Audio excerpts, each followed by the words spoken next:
Hello, beautiful and exotic women of the world. So, have you guys heard that Nick Cannon was diagnosed with narcissistic personality disorder? Yeah, my jaw stayed in place. It did not drop. I am not shocked. This is not surprising to me at all. I am actually delighted that he went and got help, saw the signs, and actually decided to get diagnosed and come out with that as public information, as a lot of people who would be in his place probably wouldn't. And so today I want to discuss the toxicity with men and with dating, as well as with women and in friendships. I talk a lot about narcissistic people, sociopathic people on this channel because encountering them has been the greatest theme of my life. I feel that I have a discernment that senses when someone has that personality disorder because of the household I was raised in. If you guys are new here, I'm a survivor of narcissistic abuse. I was in a domestic violence situation. I also was raised by two narcissists. One was malignant and one was covert. So I have a lot of experience and knowledge in this area. And I want to talk about how we have normalized behaviors from men like Nick Cannon, from men like Future. I think in our day and age, especially in my generation and the generation under me, I feel like a lot of us have sort of been conditioned to accept men who have a lot of baby mothers, have a lot of children, men who mistreat their women, abuse their women, cheat on their women, and we're kind of conditioned to look past it, forgive it, and kind of accept that type of treatment. You know, as we know, Nick Cannon is the father of 12 children, and he has multiple baby mothers, and these types of men run rampant in the community. These types of men love to spread their seed. They want to create basketball and football teams, and they don't have a care in the world for the women who they impregnate. And I watched Selling Sunset, where one of his baby mothers is on the show, and I'll never forget how this white woman sat up there and berated this black lady on the show for basically telling her about her baby father, which is he has something wrong with him, and the fact that he made you a baby mama and didn't marry you is very telling. And the fact that this white woman named Bree TC on the show was so offended that she made her whole entire storyline about getting back at Chelsea, who is the black lady who spoke on it, is just very disgusting. And it also just shows that a lot of women who get in relationships with these men don't want to be reminded of the poor choices they made. A lot of them want to live in delusion and want to believe that at some point the narcissistic man that knocked them up is going to take them seriously, is going to make them their one and only. But baby, he didn't do it to the 4 other women before you. Why do you think you're special? And I just hate to see how some women who have been indoctrinated into this baby mother culture, who have been brainwashed by their narcissistic partners, how they act toward women who are not in those types of situations. You know, have you ever talked to a friend, a sister, a cousin, trying to get them to see the danger in them dealing with the toxic men they're with? And have you ever realized that a lot of them are almost offended by you trying to give them advice and trying to give them guidance? But of course, because they're sort of brainwashed, and narcissists have a great way of mentally and emotionally disabling the person they're with so that they're in control of them.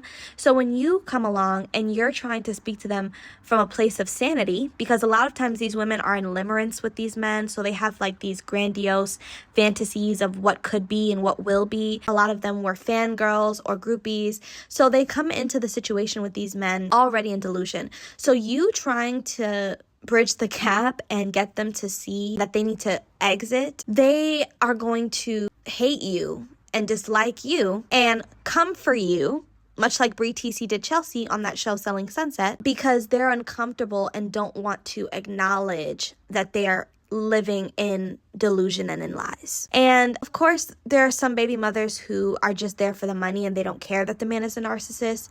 But it really is painful and sad to see the women who came into their situation with him thinking that it was going to be different, thinking that he was a changed person, thinking that they were special, or not realizing that he was a narcissist and falling for the love bombing. It's sad to see those women have to go through it because a lot of them had the wool pulled over their eyes. But I also want to just reiterate that it is huge of Nick Cannon to have come out with his diagnosis, because people like Cam Newton, who sit up on his podcast and act like his parents aren't married for 30 years and he was given a healthy example of love and marriage, are out here impregnating women left and right. And so, huge on Nick Cannon for admitting that he has narcissistic personality disorder. If you have dealt with any type of narcissist in the past, you know that it is hard for them to be honest about their diagnosis. It's hard for them to be honest about their shortcomings, the things that they do wrong. They almost never admit it. And so it is huge of him to not only go and get evaluated and get his diagnosis, but also to make that public information. So hats off to Nick Cannon. I want to show you guys this clip that I found regarding this topic, and then I'll come back for my final 2 cents. There's really people in the world that are walking around with undiagnosed mental, behavioral, emotional disorders, and they are cosplaying sane, healthy people. I think that there's people that get entangled with those people who find themselves in a fucked up situation because they're not realizing that you are intertwined with someone who is an undiagnosed, mentally unstable person. People can learn how to pretend to be a healthy-minded person by pretending or like learning from other people who are sane and acting as if they are. When they are in a relationship or a friendship or some sort of close connection with someone to where they can't hide it anymore, it's because they have been trained to present themselves as if they're normal people walking this earth. I've observed that in so many different settings where there's people like, no, you have an undiagnosed mental disorder and you're pretending as if you're normal. People who have undiagnosed mental disorders can get a job, they can pay bills, they can do things to create children, they can drive a car, they can do all these things to where they can pretend to be a normal, law-abiding citizen until it's too late. So I couldn't agree with that creator more. Narcissistic people have a great way of masking their mental health issues and their mental illness.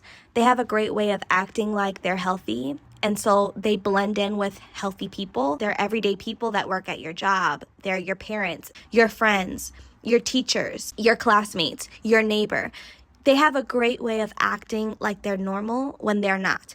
And that's why they are able to be out here terrorizing healthy people, because they've been able to study healthy people, study how we interact, study how we do things so that they can pretend that they're healthy, but at the same time enact their weird sociopathic, psychopathic actions and get narcissistic supply from us. And again, ladies, because I have dealt with narcissistic people my whole entire life, I can see the signs very quickly. Unless someone is an Academy Award-winning actor or actress, it may take me a bit longer, but I always find out regardless, and I always end up clipping it.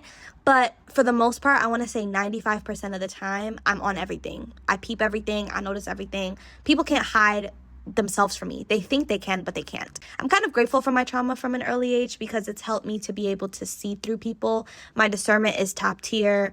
It's just, it's giving, you can't swindle me. And so because of that, I've been able to kind of vet people and see through people. And unfortunately, seeing through people gets them really upset.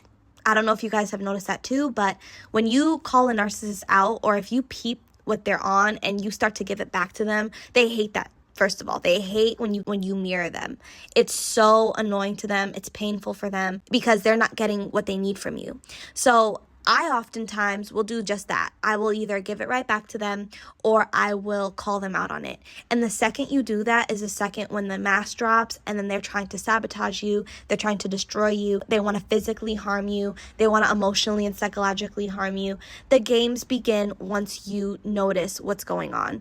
And so it's so important to stay prayed up out here. It's so important to just stay on a pivot and just stay sharp and stay focused, because again, these people are walking amongst us like they are normal, healthy human beings, and a lot of them are being tormented by demons, and a lot of them are inhabited by demons, and a lot of them do not want to get help. So please drop down in the comment section. Let me know your thoughts below. I'd love to discuss this topic further. What do you think? Did you guys kind of already have a feeling that Nick Cannon was suffering from this? What other celebrities do you feel may have narcissistic personality disorder or may even be sociopaths? Drop down in the comment section. I'd love to have a conversation, and I will catch you guys in my next video. Have a lovely day, ladies.